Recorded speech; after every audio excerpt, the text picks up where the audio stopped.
Hello guys, welcome to current affairs funda. देखिए, अभी जो आईबीपीएस आरआरबी में जो एज कट ऑफ को लेकर केस है, इसका जो अगला अपडेट है वो मैं आपको बताने वाला हूँ। अभी आपने देखा होगा कि 20 और 21 में ये 2 दिन लगातार कोर्ट की ओर से अपडेट आया है।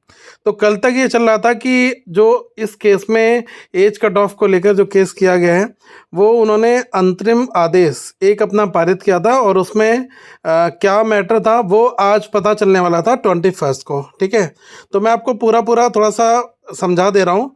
तो आप ऐसा मान कर चलें कि जो कोर्ट की जो लीगल टीम है जिन्होंने इस पूरे मैटर को जो हैंडल कर रही है, उनके हिसाब से ये है कि ये जो स्टूडेंट के फेवर में काफ़ी ज़्यादा स्ट्रांग है। बट अभी आपने देखा होगा कि दो बड़ी मेजर पार्टीज़ हैं जिसमें नाबार्ड और फाइनेंस मिनिस्ट्री, इन्होंने अपना कोई ऐसा सच रिप्लाई नहीं दिया है। तो इस पूरे केस में जो पॉइंट्स है ना वो यहाँ पर बन नहीं पा रहे हैं। तो इनको कोर्ट ने इंस्ट्रक्शंस दिया है कि आप लोग अपना अपना जवाब जो है वो जल्द से जल्द दाखिल करें। अब सरकारी जो भी एजेंसियां हैं इनके ऊपर दबाव तो चल ही रहा है कि जल्दी से जल्दी इनको अपना काउंटर एफिडेविट फाइल करना है। उसके बाद इसमें जो है आगे सुनवाई होगी और कोर्ट अब कोई ढिलाई बरतने के मूड में नहीं है। लेकिन आप ये मान कर चलें कि जो आज जो अंतरिम आदेश की जो कॉपी थी उसके अंदर क्या था, तो देखो वो तो कोर्ट में कुछ ऐसा सच नहीं पता चल पाया कि एक्जैक्टली इसमें क्या है। लेकिन हाँ, जो लॉयर्स की टीम थी उन्होंने इतना ज़रूर पता किया कि इसमें स्टे नहीं लगा हुआ है। मतलब जो ये एग्ज़ाम होने वाला है आपका 22 और 23 में, इस एग्ज़ाम में कोई स्टे नहीं है। जो लोग इस एग्ज़ाम को देने जा रहे हैं वो आराम से अपना पेपर देंगे, उनके लिए कोई दिक्कत नहीं है। लेकिन आप ये मानकर चलें कि जो भविष्य की राह है वो ऐसी है कि आने वाले टाइम पर जो क्लेरिकल परीक्षा होने से पहले, जो कि लगभग 1 महीने के अंदर होगी, तो इस मामले में कोई निर्णायक फैसला आने की पूरी पूरी संभावना है।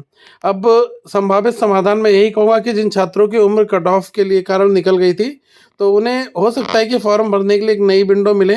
और ये जो डिसीजन है, बार बार कोर्ट में जो लीगल टीम है वो यही पॉइंट कर रही है कि ये जो डिसीजन है ये क्लेरिकल और पीओ दोनों इंक्लूडेड हैं इसमें।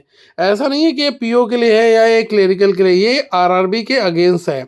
और ऐसे केस में क्या होता है कि देखो, जब कहीं पर किसी को ऑफर लेटर देना हो या फिर किसी की ज्वाइनिंग रिजिग्नेशन की बात आती है, तो वहाँ पर तो कोर्ट थोड़ा अलग रुख दिखाता है।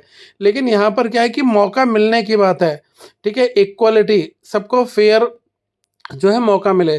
तो इस ऐसी कंडीशन में जो है स्टूडेंट्स के फेवर में डिसीजन आने की पूरी पूरी उम्मीद है। और मैं तो बस यही जानता हूँ कि ये खबर सुनकर थोड़ा सा दुख हुआ कि यार परीक्षा नहीं रुकी, स्टे होना चाहिए था। लेकिन आप ये मानकर चलें कि जो परीक्षा दे रहे हैं वे पूरे मन से अपनी परीक्षा दें, उनका अपना भविष्य सुरक्षित है, उससे कोई ऐसा दिक्कत नहीं है। लेकिन जो लोग नहीं एग्ज़ाम में पार्टिसिपेट कर पाए, तो कोर्ट में इनकी जो कानूनी लड़ाई है ये थोड़ी सी मजबूत है। आपका हक जो है वो आपको मिलकर रहेगा। आपने जो मेहनत की है वह आने वाले जो परीक्षा है उसमें आपको मौका मिलकर ज़रूर आपकी मेहनत रंग लाएगी। तो अपना आत्मविश्वास जो है वो बनाकर रखें। आपका जो संघर्ष है इसे भी जारी रखें, अपनी तैयारी को धीमा ना करें, क्योंकि आगे जैसे ही आपको मौका मिलेगा तो आपको अपनी सीट पक्की करनी होगी। अब देखो, जो भी आगे अपडेट आएगा मैं आपको बता दूंगा। बट हाँ, ओवरऑल समरी अगर मैं बता दूं तो राइट नाउ कोई स्टे नहीं लगा है पेपर पर। और कुछ ही दिनों में जो अगली डेट है हेयरिंग की, वो आपको पता चल पाएगी। क्योंकि अभी दो मेजर पार्टीज़ हैं जैसे कि फाइनेंस मिनिस्ट्री और नाबार्ड, इन दो का रिप्लाई आएगा। उसके बाद जो है इनके पास में तीनों के रिप्लाई आ जाएंगे। फिर इस कोर्ट जो है ऑनरेबल जस्टिस वो अपना एक फाइनल वर्डिक्ट कुछ ना कुछ इस मुद्दे के ऊपर जरूर सुनाएंगे। तो देखो, इसमें मैटर में कोई ना कोई आगे डिसीजन तो जरूर आना है, ये तो आप मानकर चलें। अभी ये नल एंड वॉइड का केस नहीं है। ऐसा मत सोचना कि यार ये इस केस में कोई दम नहीं है और अब जो है सब कुछ खत्म हो गया, ऐसा नहीं है। आगे मुझे लग रहा है कि कुछ बेहतर से बेहतर ज़रूर होगा। और कोर्ट में आपको पता है कि जब मामले आते हैं ना तो इसमें समय लगता है। कुछ लोग सोच रहे होंगे यार इतने टीम हायर की, ये किया वो किया, फटाफट अब तक तो आ जाना चाहिए था। नहीं, ऐसा होता है क्योंकि कोर्ट इंडिविजुअली एक केस के लिए नहीं बैठा हुआ है। लेकिन हाँ ज़रूर है, स्टूडेंट के फेवर में जितने भी केसेस इस तरीके के हैं वो इन्हीं के फेवर में आए हुए हैं स्टूडेंट्स के लिए। ठीक है, तो मुझे लग रहा है कि ये भी आप सभी के पक्ष में आएगा। थोड़ा सा समय ज़रूर लगेगा और मुझे लग रहा है कि आपको आगे मौका मिलना चाहिए। तो जो आपके बाकी के एग्ज़ाम्स हैं उन पर आप फोकस करें। स्टेट पीसीएस वगैरह के एग्ज़ाम्स के लिए मैं बार बार बोल रहा हूँ कि जो लोग अच्छे कैंडिडेट्स हैं जो मेहनत कर सकते हैं उनको देने चाहिए। अपने अलग अलग स्टेट में जो इनका पब्लिक सर्विस कमीशन होता है वो अब एग्ज़ाम्स निकालता है, जैसे कि आरओ एआरओ हो गए। ठीक है, फॉरेस्ट्री डिपार्टमेंट में डीएफओ वगैरह की पोस्ट आती है, बहुत कुछ आता है।